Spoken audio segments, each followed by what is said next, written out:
Back in 1989 we had the beginning of the Disney Renaissance, and the film that kicked it all off was The Little Mermaid. That original animated film was a tightly knit one, coming in with a runtime of 1 hour and 23 minutes. However, 2023's live action remake adds an extra 52 minutes, but does it use that time wisely? Like we've seen with many of the other Disney remakes, it follows the same structure as its animated counterpart, especially in the first half of the film as we go through the familiar set pieces and musical numbers such as Part of Your World and Under the Sea. In the lead up to the release of The Little Mermaid, there has been much online discussion surrounding the casting decision of Halle Bailey. This is due to the fact that Bailey is a black actress, whereas in the animated classic, the character of Ariel was white. Disney recently made similar changes to other mythical characters like the Blue Fairy in Pinocchio and Tinkerbell in Peter Pan and Wendy, but understandably this got more coverage as Ariel is a titular character. This has posed a question of whether there was favoritism in the casting decision, but director Rob Marshall has stated that Halle Bailey did get the role on merit.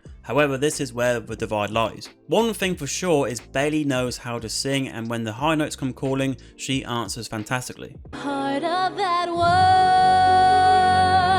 world. On her acting ability, that is more difficult to grasp, as the role of Ariel is a kind one for an actor in the sense that she is restricted for the majority of the film. Firstly, not being able to explore a new world, and secondly, once she makes it to said world, she can't speak, and so you're naturally behind the character anyway. She did though get across the naivety of Ariel in the scenes with Prince Eric, and a lot of the extra time here was taken up by adding more depth to their relationship. Some ideas work and some don't, but it's understandable why they chose to add more here, as in the animated film the romance portion does move pretty fast. Eric even has his own song this time round, and it kind of fell flat. Like, it reminded me of the song the Beast sang in the Beauty and the Beast remake, where it comes across as unnecessary, especially in that example as the song replaced the Beast's roar, and some things are just better said via a release of emotion. You get exactly how they feel, more so than any song can portray. Unlike other remakes, they did at least try to add more to his character, and he had more of a base to go off compared to the placeholder princes of the past. There are two other new songs in the film, one as Ariel is getting accustomed to the castle, which worked well within the scene, and the other is a rap song by Awkwafina, which made me think, what the fuck is this? Remember the swamp? Remember my song in the swamp when I was like, wham, chicka, wham, wham, chicka, wham. I've praised Lin-Manuel Miranda for some of his past works, but this was a complete misfire. And it wasn't just the song. Awkwafina as Scuttle was one of the worst parts of the film. Every time she appeared, it was like, oh no. Get off me, you fool!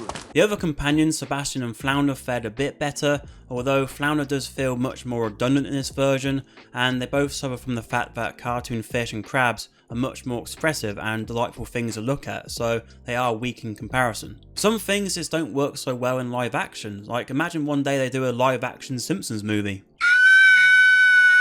Okay, let's talk about the big bad now, and that is Ursula the Sea Witch. Melissa McCarthy, for the most part, does a pretty solid job bringing the character to live action, as she puts on the voice and cackles her way through scenes. The visual effects for Ursula stand out amongst the rest, and I was interested to see how they were going to adapt Ursula's garden in this version, but this is not to be seen here, and that's probably because they wanted to keep that age certificate down, as seeing these things in live action could be quite nightmare inducing. When some of the early footage of the film was released, it got complaints that the underwater scenes looked murky, and there are moments where that is the case, but it does seem to be an art direction decision that is evident across many of the live action remakes that they just won't let go. There are plenty of small changes that I haven't mentioned, and towards the end of the film there's a few examples of where they take a quick moment from the animated film and turn it into a whole scene, which did deliver mixed results. They did also try to develop the friction between the humans and the sea people, but it never reaches its potential, and this is where we could have seen Javier Bardem be unleashed more as Triton, but instead we get a bland performance. If you pick apart this movie, some of the updates they've made actually conflict with character motives